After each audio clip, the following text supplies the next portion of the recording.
Just a couple of grandpas hanging out. Yes. Talking about stuff. Hello, Henry. That's... Big Papa's here. Hello, Katie. Hello, Amy. Hello, Everett. Hello, Bennett. Those are my four. Ernie, I got to give you and Clark Kellogg credit. Yeah. We did not oversell You grandparenthood. did not you said, you and Clark said, Chuck is going to change your life. Yes. And that little man has changed my life. It is. It's surreal. It's an amazing thing. And you know what else is amazing? The 4th season of The Steam Room. Man, I can't believe it. It's been so much fun. I'm glad to be back. Yeah, I am too. Yeah. And it's well, I've seen you since then, but it's kind of a season-driven podcast. When the NBA season starts, we start. We and were fresh and ready to go. When June comes around, we're like, enough of that.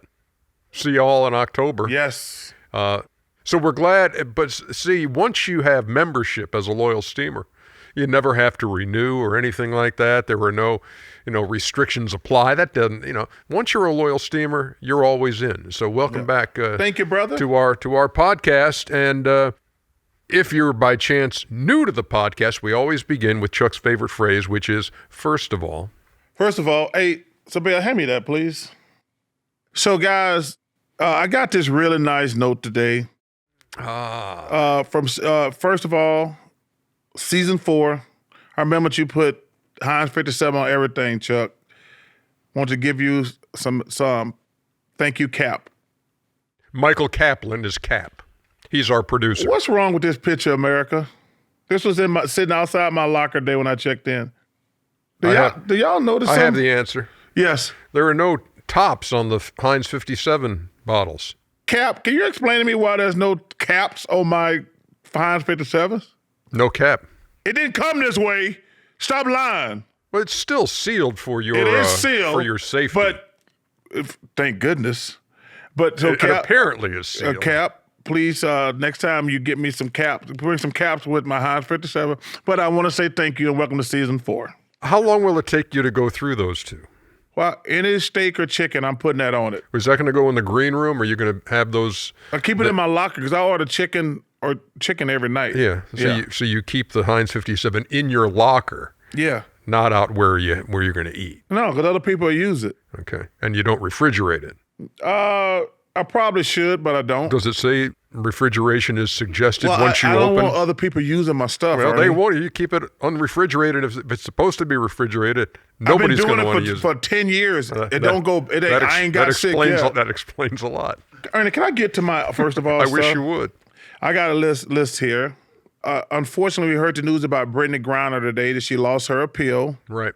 So, man, I'm just thinking about her and her wife, and that's a crazy situation. You're dealing with a crazy person over there in Russia. So I want them to let them know that we were thinking about her. I know she had a birthday a couple of weeks ago. We acknowledged on the show, and just wishing her the best. And that's it's a 9-year sentence which she appealed, which was denied. And so now the word was she will be going to a penal colony, which is apparently really bad. It's if you look that up online, you will see various descriptions from people who have been there to describe the conditions, and it's crazy. It's a labor. It's kind of a labor camp thing, and it's the treatment as the descriptions of some of the treatment there are not good. So I saw the State Department spokesman was talking about the fact that they're still talking with the Russian government, trying to work something out. But she's gone from this all-star player to a political pawn. Yeah, it's crazy. So I want to give a shout out to two of the greatest who hung him up recently, the great Roger Federer and the great Serena Williams. Serena's the greatest female tennis player ever, one of the greatest female athletes of all time. And watching her the last 20-some years has just been amazing. And I love Venus. Did I see something that about Serena that she might play again? I thought I saw, and I'll have to admit, I was watching the news this morning, and they went to commercial with that, and then I never saw the story. Yeah. But they were saying something like, hey, she may be coming back, so I don't. Well, hopefully she won't retire gracefully, and she's the best. And Roger Federer, obviously there's going to be a debate between Nadal and Djokovic, who's the greatest. Obviously Serena is the greatest for the women. But, man, Roger Federer just carried himself with so much dignity and class. I just want to acknowledge, when he was going through that run where he was totally unbeatable, that was one of the great things I've ever seen in history. And I saw that story where him and Tiger were together. You like the two best at what they were doing at the time. And it was pretty surreal and special. And last and definitely not least, how can y'all mess up college football? College football, I love the NFL, but I love college football. And boxing. And boxing. Football and boxing are my two favorite sports. You know that. So where's college football? I put college and pro football in the same category. Oh, okay. But I'm concerned that these idiots and fools and jackasses who run college football are going to ruin it. We need a commissioner of college sports because they're ruining these sports, man. How are they ruining college football? These kids are going to start playing too many games, Ernie. If you're going to expand this playoff, these guys are playing like 2 or 3 more football games. That's not safe for these guys. I love college football. I love my Auburn Tigers. We're struggling right now, but I'm with them through thick and thin, no matter what. But to ask these young kids to play 2 or 3 more football games, somebody's going to get hurt. Football is already crazy enough as it is. At least in the NFL, when they added a game, guys were making millions of dollars. That's probably too many. Guys will tell you, because you see all these football players beating up bodies, CTE. How about cutting down on the regular season game? 100% is the right thing to do. We don't need to be playing Northeast Louisiana. No disrespect to Northeast Louisiana. And none taken. None taken. But we need to have somebody come in and says, guys, if we're going to expand the playoffs, let's play less regular season games. I'm with you. But to ask these guys, especially, and no disrespect to the Big Ten and the Pac-12 and all those guys, the SEC is like a minefield. If you have to play all those SEC schools and then play an extra 2 or 3 games, somebody's going to get hurt badly. So shorten the regular season. Get some independent people out there, put the best teams in the playoffs, but do not make these kids play 2 or 3 extra football games. Do you think expanding the playoff is a good thing? Yes. I think it's a good thing if you shorten the regular season. Yeah, but including more teams than the 4 that you've got right now. Because aren't you always going to have somebody saying, but how did you leave these guys out? Well, you could have 36 teams in there and say, yeah, but the 37th team should have been in there. That's like the NCAA tournament. I know. Nobody runs around saying I'm number 69 and 70, Ernie. Oh, they do it all the time. That don't make it right. They do it all the time. Yes, every time the bracket comes out. How did you leave us out? It drives me crazy when that happens. Yeah. Like, first of all, they discriminate against the smaller schools. They finally had a breakthrough last year with Cincinnati. But the smaller schools don't have a chance because they're going to take the 4 biggest schools. So if you expand the playoffs, I think you can say, okay, nobody can play. We gave them, we gave 6 other slots. We're the small school that should have been instead of that other small school. Yes. You're still going to get some bitching and moaning. You are. But if you expand the field, you can at least say, well, because every year there's probably 1 team, maybe 2 that has a legitimate gripe. But I believe in expanding the playoffs, but you got to shorten the regular season. How big would the expansion have to be to get Auburn into the playoff? It's too soon, Ernie. It's too soon. I apologize. As soon as that came out my mouth, you want to put it back in? I was like, I shouldn't have said that to Chuckster. Hey, Auburn, that's no way to start season Auburn, 4. I love you no matter what. That's no way to start season 4. I apologize. Okay, thank you, Ernie. Ernie. And go Dogs. And what? I tell you what, though, you guys are starting to pick it up again.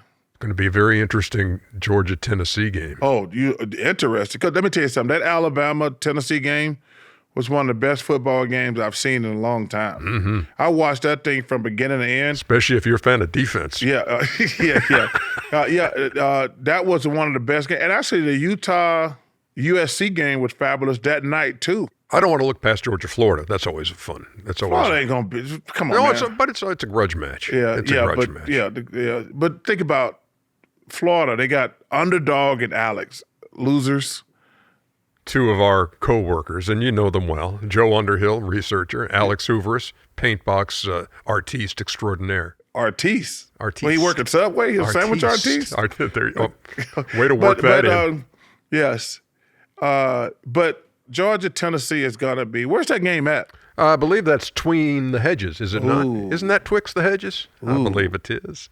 Anyway. Man. So, but I digress. If you're going to expand the playoffs, you got to shorten the regular season because it's just – these are young kids. They're not pros. They're not grown men. And like I say, obviously we have a big issue with CTE in the NFL. But these college kids, they don't have no union or anything to fall back upon. A lot of these kids going to be beat up and have brain damage, and they're going to be just roaming around in society. So I love the game, but let's protect these players and don't just look at the bottom line. Gotcha, Chuckster. That's first of all. We are underway. Season 4. Yes! When we come back, our first guest. Oh, yeah. Of season 4. Who is joining the family here. You'll see him on Tuesday nights beginning in January. There's a tease. Man. We welcome you back to the steam room. Man, I missed that so much. Yeah, I know. As we bring our first guest of season 4. First guest of season. A special guest. Yeah, a teammate. He is a teammate now. And he's the only guy, I'm going to say only guy because I don't think anybody else has done it, only guy in NBA history to score 50 in a game with 4 different teams. Wow, that's impressive. Yeah. That's incredible, actually. It is. And his name is Jamal Crawford. And he's part of the Tuesday crew that begins in January with Adam Lefko and Candace Parker and Shaq. Well, 2 of my favorite people, Candace and Adam. Yeah, well, you can keep your problems with Shaq to yourself for now. I don't have a problem with Shaq.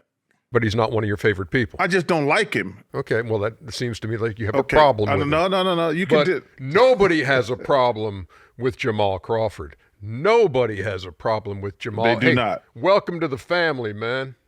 Hey, thank you so much. That's a heck of an introduction. I don't know if I can top that. No, how about this? 20 years in the NBA, all with the same team. Oh, no, that's not right. Yeah, there was drafted by Cleveland, traded to Chicago, then traded to the Knicks, traded to Golden State, signed with Portland, signed with the Clippers, Minnesota, Phoenix. Did I cover them all? And in the bubble, I don't know if you want to count the bubble or not. Oh, you're one game in the bubble with one game in the bubble with Brooklyn.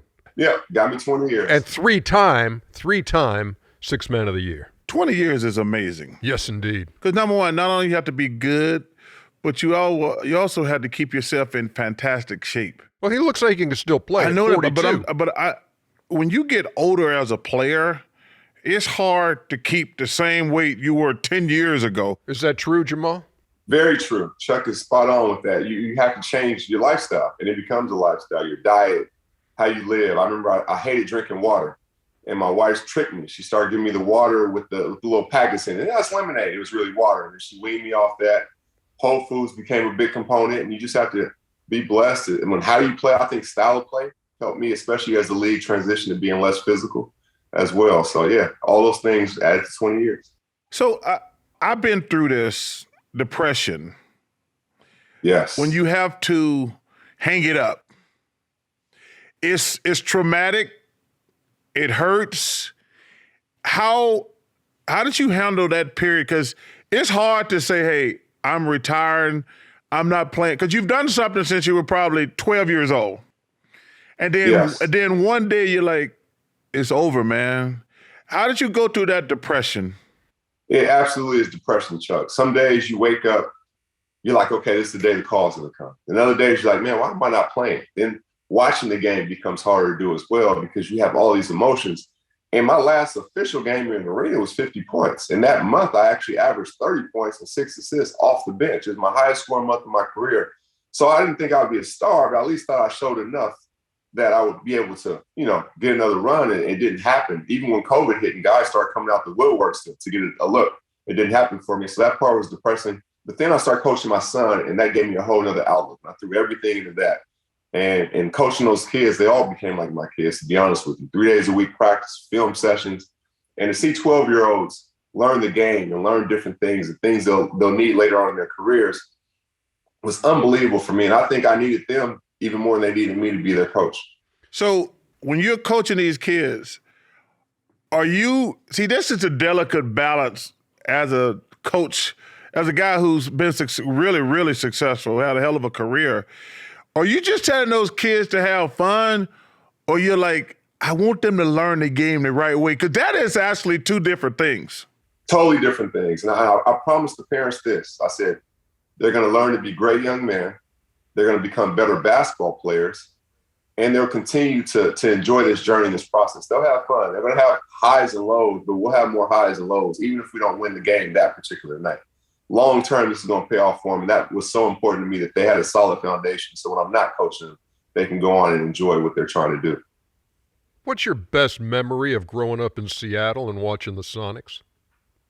Oh, man. So I used to work in Key Arena. That's now Climate Pledge. And I was the kid who actually brought up food from the basement to the concession stand. And so it's normally a 10-minute trip, take the food up, come down. I made it a 30-minute trip. I would look at Gary Payton. I would look at, Sean Kemp and those guys who just dream about being out there. And it helped make my dreams reality. You know what I mean? I'm like, it's that close to me. One day I want to be out there with those guys. I remember when I was a kid, I said, the NBA doesn't have to pay me. I'll pay them to play in the NBA. I wanted it so bad. So to be that close to it, they helped inspire me. Well, you know what? I've said this before. Chicago Stadium, Seattle, and Boston Garden are probably the three toughest arenas I've ever had to play in. It's a travesty and a disgrace that they don't have a team there, because I see the same energy and emotion when I watch the Seahawks play, the 12th man. Yes. Seattle just got an amazing fan base. We played them a lot when I was in Phoenix, and we played them in a 7-game series to get to the finals. And I says, I've never been in a tougher, more fun environment. And so, man, I feel you about Key Arena and playing against the Gloves, Sam Perkins and those guys, Nate McMillan, and one of my favorite coaches, George Karl. Man, Seattle, I hope one of these days they get an NBA team. I do as well. And you had to bring up bad memories about you guys taking us out to get to the finals that year. But now they absolutely deserve a team, and we deserve a team because it helped shape the whole generation of players. And now we don't have that. So that's why my pro-am is so important to the city right now, because these kids have never seen a LeBron James. They have to go on, TNT to watch him, or they have to go on NBA 2K to play and see that, he's not a real character until they see him in real life. And so when they see him, not only are they dreaming, it gives hope. Like, this guy is really here in front of me for free. And I always ask the kids in the community who they want to see, and I try to go out and get them, because I know that they've never seen some of their favorite players in person. What's it going to take to get the NBA back in Seattle? You know what? We were a team or a city that lost our team, and I would hate to see anybody do that. So I guess expansion. I feel like there's enough talent right now in the NBA and with young guys coming up that, there's veterans out there that's not signed right now. But I would love to see an expansion team, and maybe, it's a team on the West Coast and they have to move a team that's further in the West to the East. But I would love to see that happen. I think one day it will happen. I remember when they left, I said it'll be back in 5 years. I truly believe within the next 5 years, they'll be back this time. When you have your expansive career, you've seen a lot. I want you to answer these questions here, 3 of them. Okay. Best coach you played for, best player you played with, best player you played against. Best coach I played for, I would say, from a teaching standpoint, it was Larry Brown. He was an unbelievable teacher, so detailed. And some of the things he taught me, I'm actually teaching my kids now that I coach. Most fun to play for, I would say, was Dr. Isaiah, because they were players. And that's what I learned about myself, especially being a scorer and a guy who didn't play defense. They didn't hold what I didn't do well against me. They put me in positions to be successful. So I would say those 2 guys were the most fun to play for. Hey, before you go further, stop right there. because I think you just said something that's really important, and I want all these jackass coaches out here to hear this. Repeat what you just said, because I think it's really important. They didn't hold what I didn't do against me. You play for certain coaches like, oh, he's not a defender. You know I wasn't a defender when you signed me and brought me here. My offense is my defense. So put me in position to bring that to the team. And they never held what I didn't do against me. They were always able to adjust. Oh, you like going right more? Okay, we're going to switch your plays up to go to your right hand. We're not going to hold that you can't go left as well against you. And so those guys that actually played at that level understood that. They know I could go 0 for 3. It doesn't mean I have an off game. It means, okay, I'm closer to getting hot. They're going to ride with me. And I really enjoyed that. And I try to pawn that on my young guys. And then I would say best player I ever played against was Kobe. I actually have a shirt. I don't know if you guys can see it. I have 2 legends of MJ and Kobe on here. I was on with 2 legends. I'm on here with them. So I had to pay homage. I always loved paying homage to the guys that came before me. But Kobe was he was from another planet. His mentality. He could go 0 for 10 and it didn't deter him to take the game when he shot. He left it all on the court. He played with his heart. And you guys know, when you're in those arenas, he put a certain fear in you and made your fans his fans. He would do something special and incredible, and he just wasn't scared to fail. So I love Kobe Bryant for being the best player I played against. No, both guys on that shirt, and Chuck, there were certain guys who, when they touch the ball, a buzz goes through the arena. I mean, yes. And it can be Jamal, it could be at any point in the game.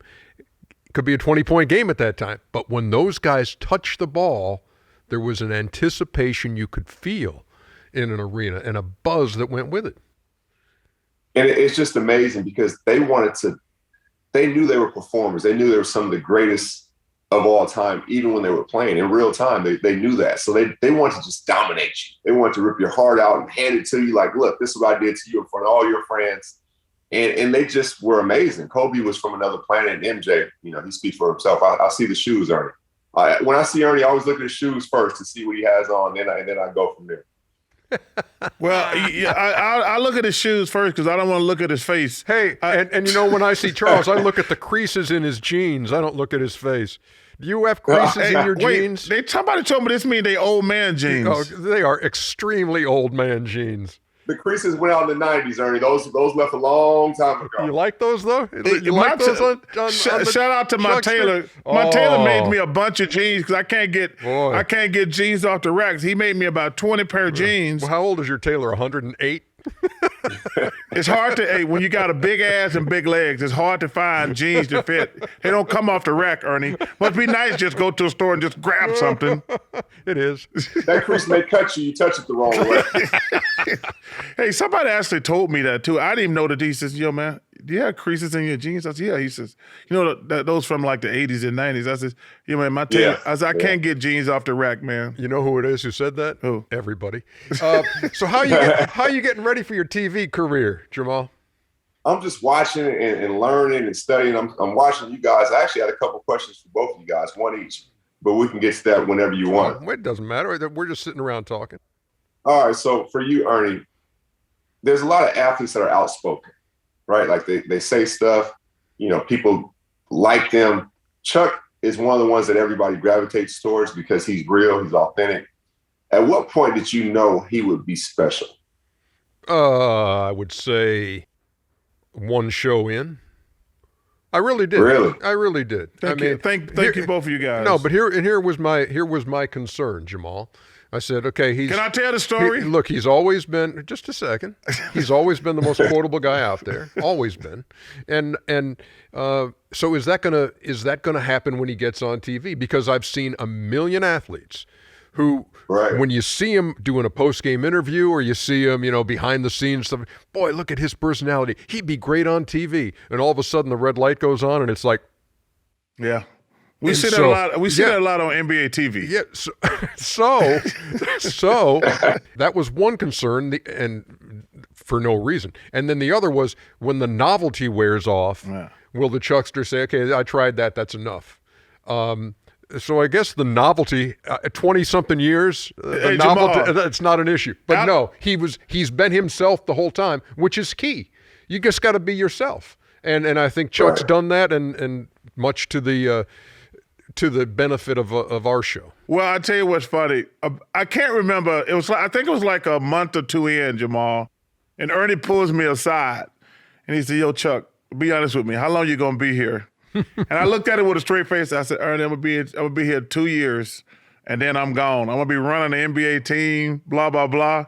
Right. And, right. 22 years later, I'm still stuck here. Yeah, sitting in a leather chair. Yes. Hey, Right. But he did. He pulled me Right. aside one night. He said, "Yo, be honest with me. How long you gonna be here?" And I looked at him with a straight face. I said, "Ernie, 2 years max." Wow. And like now I'm here, man, because when we made the video for you about a month or so ago, what I said to you in that video, I says, "Yo, man, welcome to the family. You're gonna have the greatest time working at Turner. I've been here 22 years. It's like a family. Everybody gets along well. Me and Shaq, we like having fun going at each other. He loves coming at me. I love coming at him. But Kenny and Ernie are like brothers to me. Ernie's a god. He's the older brother, just for the record. But coming to work, you're going to get to know all the people on the show. Because, you don't get to know them a lot. You're going to get to know them a little bit during the regular season. But when you're together for 6 weeks in the playoffs, you're like, man, Snyder's still here? Oh, my God, Victoria, Right. You see the same makeup girls every week. So you're going to realize that joining our family, man, is going to be one of the best fun things that ever happened to you. So what's your question for Chuckster? Yeah, Chuck obviously played with KJ. Stockton had Malone, obviously, but you didn't play with, no disrespect to KJ, because he was great, but more of a scoring point guard.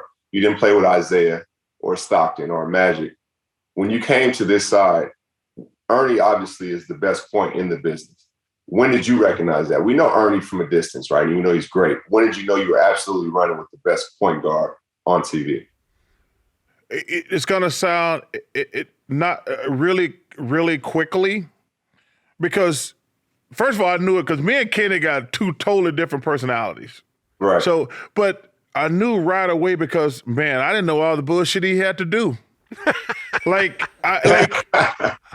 It is so much to go into doing the show that me, Kenny, and Ernie got zero idea that's happening. And then when you sit around and you talk to TK, you talk to Fiorello, you talk to Craig, you talk to Howard, you talk to Jeremy, and you're like, yo, man, Ernie got a lot of stuff. They're like, you have no idea how, because it is segments. We don't even think about it. He got to know when to go to commercials, what we're going to talk about here, there. And I was like, yo, man, and I said this publicly, I'll say it to you now, Ernie's actually like the only guy on the show who really works. I was going to say that. When I came to fill in for you, not to cut you off, we're all in the back, in between games and stuff at halftime.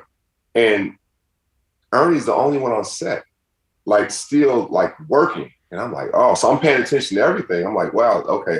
Success leaves clues. It's no mistake of why he is who he is. Okay, look, we all got jobs. I love my job, and I appreciate the kind words, Jamal. But it's all about knowing what's my responsibility on that show. Am I there to tell the fans what it's like to be in a huddle with 1.6 seconds to go in a game? No, because I ain't been there. But my job is to get the guys who have been there to tell about that and to try to move the conversation along so you guys can be who you are. Selfless point guard. Yeah, no, you use the term point guard. I says he's the best director. Yeah. Because I actually love what you said.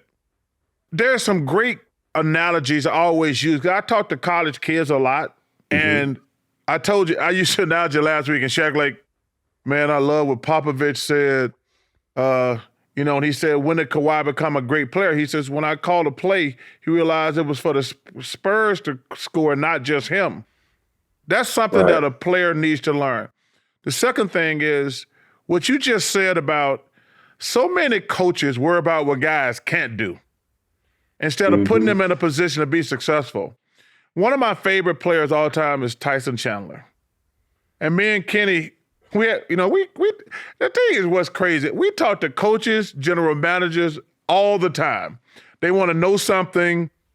They want to pick our brain. And it's always a private conversation. I would never divulge our conversation because it's always private. But there's one guy, general manager, says to me one time, and I was telling Kenny about it, he says, I'm not a big Tyson Chandler fan. And I'm like, why are you not a big Tyson Chandler fan? He says, well, all you can do is play defense and rebound. And I looked at him like, what do you mean?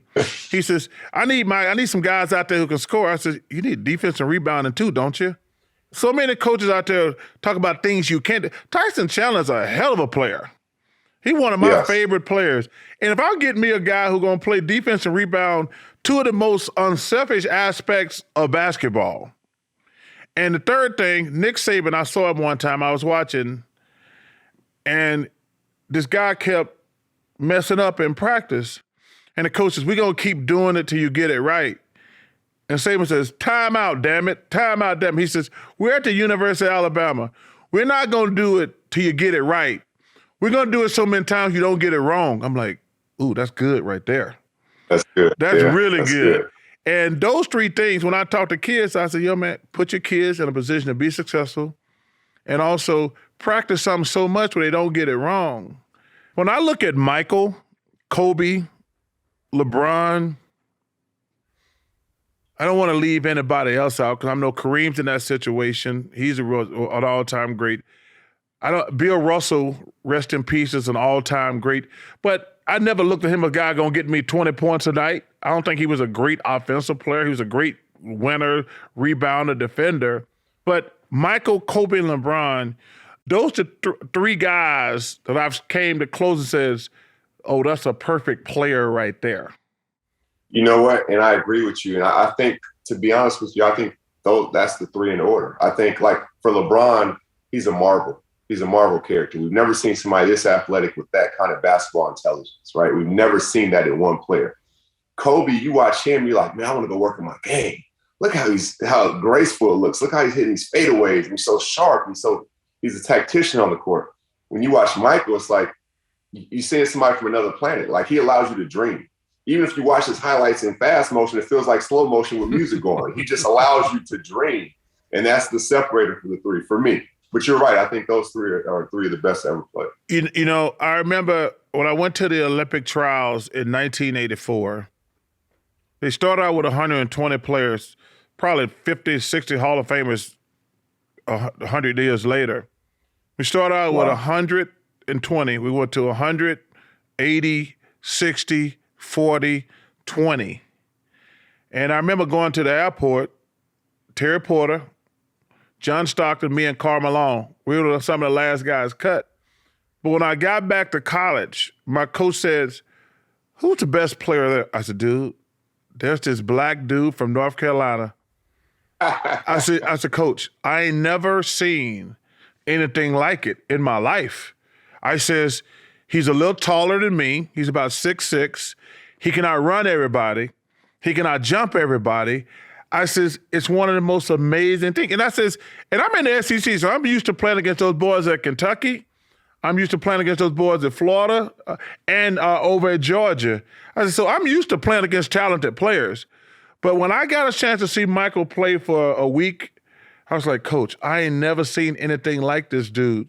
So, man, him, LeBron, and Kobe, I tell people, yeah, those guys, they were perfect basketball players. So you were second best player in 84 and then the second best player in the Dream Team in 92 as well. So 8-year gap where you were right there with the best. Yeah, you know, the best thing ever happened to me was Moses Malone, Jamal. Him taking the time to help me lose 50 pounds changed the entire landscape of my life. Who's the vet who was your vet to help you like that? Ooh, well, I had Rick Brunson, Kendall Gill, Scottie Pippen. I had Oak. I had Fred Hoiberg. But you remember my first 2 years with the Bulls, we were the baby Bulls back-to-back years. So I feel like we had the youngest team in the league back-to-back years. So we were the blind leading the blind, and that's why it's so important to have vets. Like, in any aspect of life, anything you want to do, it's important to have those vets or those OGs that show you the way. Being on time is being early. You know, not eating McDonald's after practice. Those type of things that turn into a year or two to a career, and you can be very successful with that. Couple of things before we let you go. We're in the last minute here, so you still using a BlackBerry and not a smartphone? No, I'm on a smartphone. Oh, do you still have an iPod? I have an iPod, though. I have to be honest with you. But The smartphone feels like I have a spaceship. I get up in the morning excited just to play with it. It feels like a spaceship. Last thing, and Jason, who's running our jib camera here, wants to know what's the trophy over your right shoulder? Oh, that's the Paul Allen Humanitarian Award. I actually got that last year in Seattle, and he did so much in the community here. And when you do stuff like that, you're not doing it for awards. So to be able to be recognized for what you do in the community and how you're trying to inspire people and uplift people is that, to me, that's the best award I ever won when not trying to win one. You're a good man. I've known that since my first conversation with you the night before the draft in 2000, man. And this young guy comes up and I'm like, wow, that's like the most mature kid of the draft right there, man. Alive. You were wise beyond your years and poised beyond your years, and man, what a great career. And we're thrilled to have you as a teammate.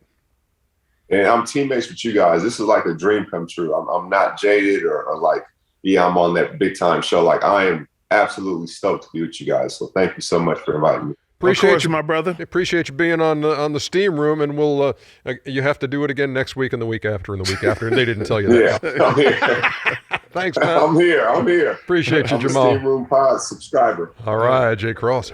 That's awesome, man. What a good dude. Hell of a career, 20 years. Yes, sir. Man. 20 years is a long time but to you do know how anything. smart he is? You're talking about telling guys to eat McDonald's, drink You guys water. couldn't have been teammates. We'll be hey, back. You're correct.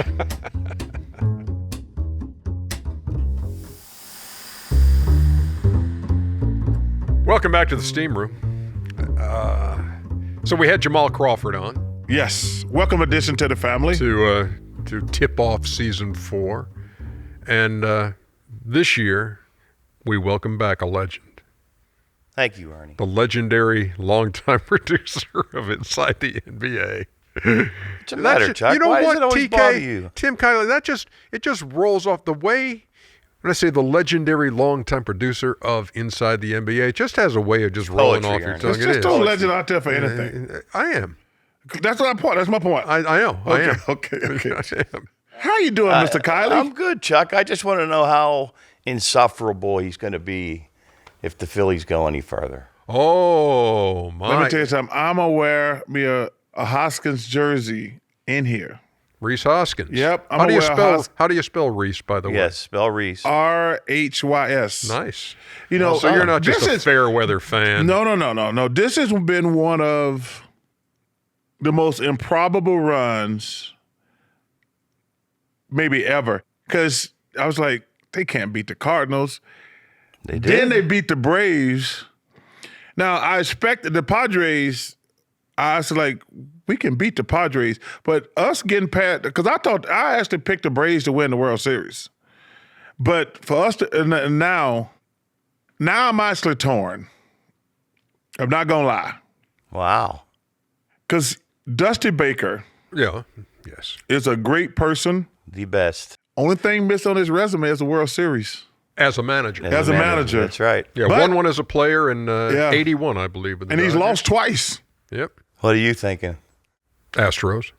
Yeah, they got some pitching, boy. So, hey. 7-0 so far in the Well, postseason. we say. And I'm not saying it's going to be a sweep, but man, Well, it's yeah, not- they do. They throw some arms at you, and they've gone 7-0 with Jose Altuve. Going what, 2 or 3 for 30 something. I mean, So you're saying they're due for a loss or two. no, I'm saying Altuve is due to get hot Man, he was 0 for 26 at one point. at yeah. one point. Yeah, Astros are a very complete They team. If are. the Phillies beat them, that would be a stunner to me. It was we here to stun. Okay, sorry, TK, go ahead. No, I wanted to hear the expertise from you. I just knew it would be First of babbling all, from there's him. no. so- First of all, there you go again. Let's get this out the way right off the bat. There's no such thing as an expert. Okay. All right, only it's God a says person's so. opinion. All right. That's I my got you. opinion. Okay. Summer vacation, what'd you do? Nothing but hang out with little Henry. The Hammer and Hank. Yeah, Hey, we talked about this a little bit earlier. Ernie and Clark told me it was going to be the greatest thing ever happened to me, and it is. But you know what's even better? The Chucks are playing some golf right now. Oh, yeah. The Chuckster is balling right now. I heard you got a sack of money from somewhere. yeah, he did. Let's just say this. He did. I want to give a shout out, and I mean this sincerely, to Ernie Johnson, who I get the pleasure and honor of working with every week, Kenneth the Jet Smith. Working with these guys for all these years now, they make work fun. And this is probably painful right now, even this big, fat, lard-ass Shaq. I have the greatest job in the world, so I want to thank those guys. But also, right back at you too, that's because right. that's what we have a good thing going. Here. I want to thank we all want to be you, part of it. Jeremy, obviously my two road dogs. I need money if I'm gonna go out with Alex and Underdog to pay for their drinking. They're carrying. So I'm probably gonna need a raise the way Underdog be drinking. But I just want to thank every single person, the people who work on the steam room, thank you, but also everybody who works on the show for the last 21, going on 22 years. So even though I'm blessed to get that, I just want to thank every single person. Obviously, you got the people upstairs that on the steam room, and so thank everybody, but especially the guys I'm on the show with. Listen, Audrey was kind enough to put together a little list. We all like lists with you. With the supposed sack of money that you received, you could buy 25,031,000 dozen original glazed donuts at Krispy Kreme. 25 million dozen boxes. Let's just go for 12 and cut out the middleman. All right, okay. I told you, did I tell you the day that I had the 12 donuts? Yeah. And I broke it up into 3 meals? It was one Sunday. It was one Sunday about 5 years ago. Yeah, 5 years. I said, it was about 5 years ago, if I remember correctly. It was one Sunday morning. I said, I just want some Krispy Kreme. So I ordered a dozen. I went and got a dozen. And I says, I'm going to break it up into 3 meals. That's all I ate that whole day. But you know what? I had some restraint. I broke it up into 3 meals. I didn't eat them all at one time.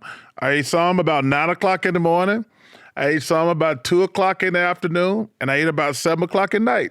It was a great meal day. And you're very proud of that. I am proud of that. I could have ate them all at one sitting, because I told you, boy, when that I've seen you do that. When that hot sign on, it's over. woo, your car just going to that little hot sign. That hot sign is dangerous. How are the nails? Then I got a mani-pedi yesterday. Well, you could get 4,444,000 gel pedicures with foot scrub at your favorite nails place in Midtown. Well, I did. 4 million. This so- is with your bag. So I got a mani-pedi yesterday. I'm so glad you said it. Don't they look delicious, America? Walked in there and said, "Ooh, I just broke a nail carrying my bags in here." Ernie, this one will be good, though. After paying a membership fee, you could afford annual dues at Augusta National for 28,000 years. You still need an invitation. Hopefully Ernie can get you that. But 28,000 years you'd be a member at Augusta for your bag. I got to give out a shout to one of my neighbors, Here comes a name drop. Jason Brady. Okay. I think I told you this, Ernie. Last year during the playoffs, TK, I got to play Augusta National. Yeah. It was amazing. He told me it's life-changing. I flew down there just to play it for the day. It was incredible. Saw Coach Lou Holtz there. Always good to see Coach Holtz. I saw Ryan Smith, the owner of the Jazz. But I was so nervous and excited. The 2 members hooked me up. Ernie, I was thinking to myself, Tiger, Jack Nicklaus, Gary Player, Arnold Palmer, Tom Weiskopf, Bobby Jones, Rory, Justin Thomas, like everybody, everybody who's ever played golf walked those grounds. And because it's like me, when I go around older NBA players, I thank them a lot for all the heavy lifting they did for me. I'm like, if Spencer Haywood and all those guys, Bill, Mr. Russell, all those old players, man, they did a lot of heavy lifting. But when I was at Augusta, I was thinking about, man, all these guys who walk these grounds, it's sacred. Yep. So it's an awesome place. It is. It is the best. And I'll say this one. I don't know if we can get in on this, Ernie. You can't make this up. The Christiana Mall of Newark, Delaware, is under talks for a private sale. The majority shareholder just sold his stake for $200 million. So you end up buying your daughter's mall. No. The mall that you named your daughter after. No, it's a great mall. $200 million. Who knows? Maybe business picks up. No. You know, America's full of lazy people. Everybody's ordering stuff online right now. You know, I hate that too. Yeah, I tell people, if you're too lazy to go shopping, you shouldn't be buying stuff. I've never bought anything online. You also never used an ATM. You're a knucklehead, man. Hey, if you too, that's the way it is these days. Hey, get off your fat ass and go to the mall. Yeah, right. Have you seen a lot of malls these days? Ghost towns, I man. go to the store. Yeah, Man, because people like you are just clicking on a button. I'm getting the hook, Chuck. The music's coming. Man, alive. Glad to be back, y'all. Hey, you know what? Great to be back. That segment, Thanks, TK, legendary. Isn't it, though? Steffortless.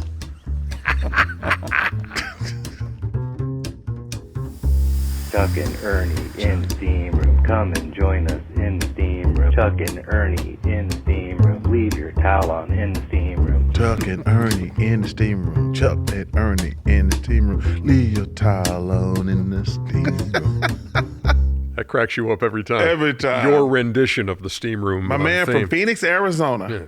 Hey, do you remember the number for your answering machine? No. 404. Yeah. Just dial 404, anything, it'll come through.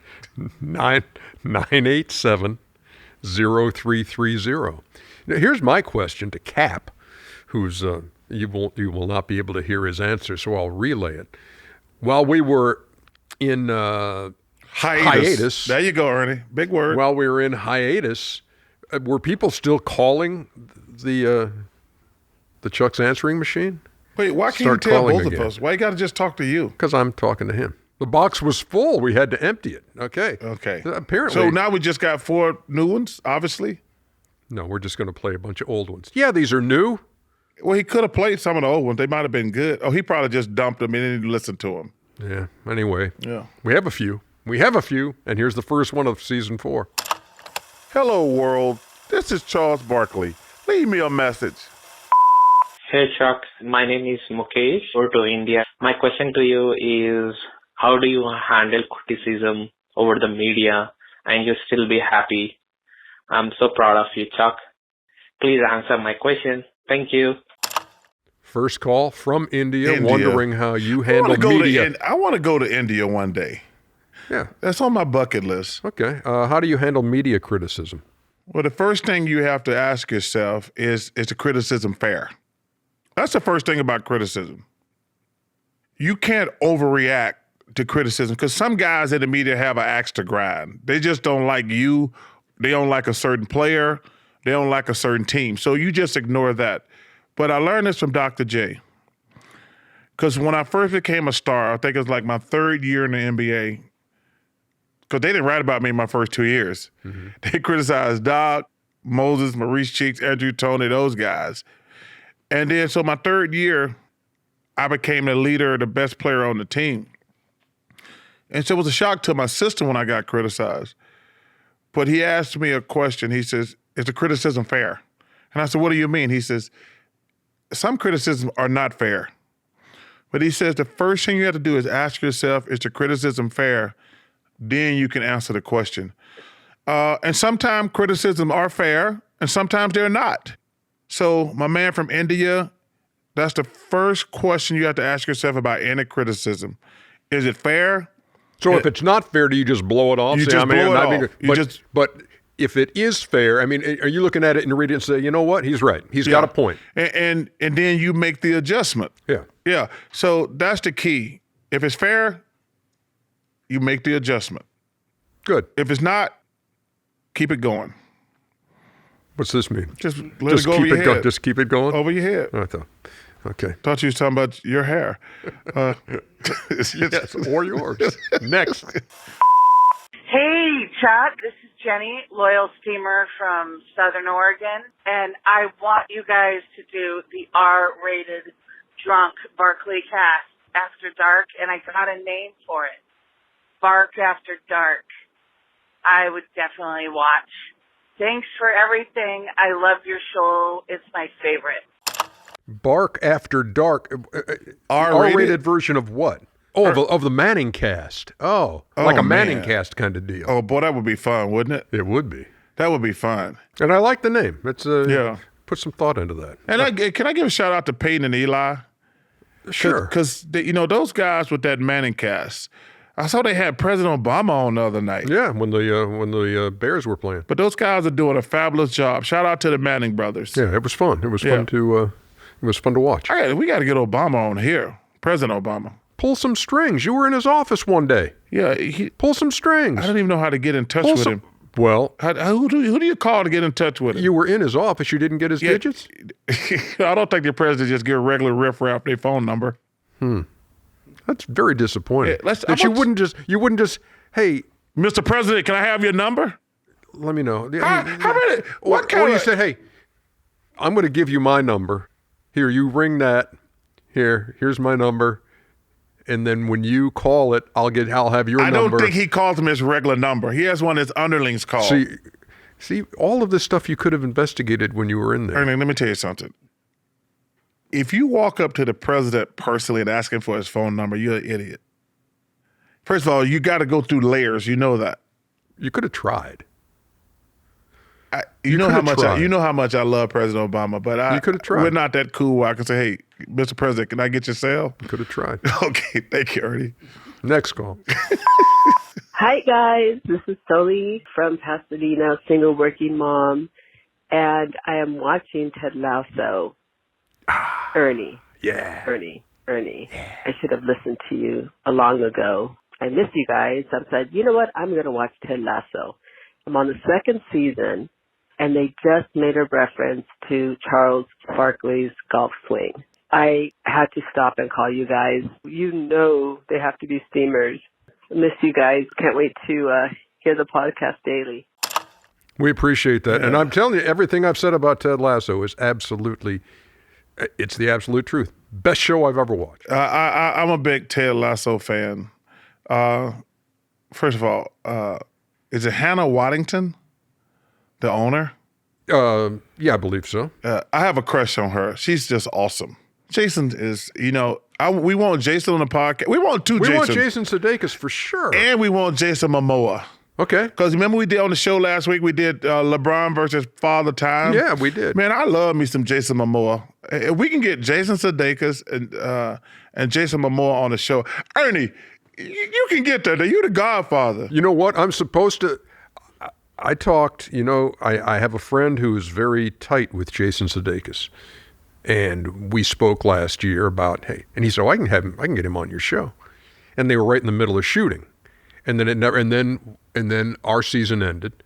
So I need to rekindle that. You know who it was? Who? Rex Chapman.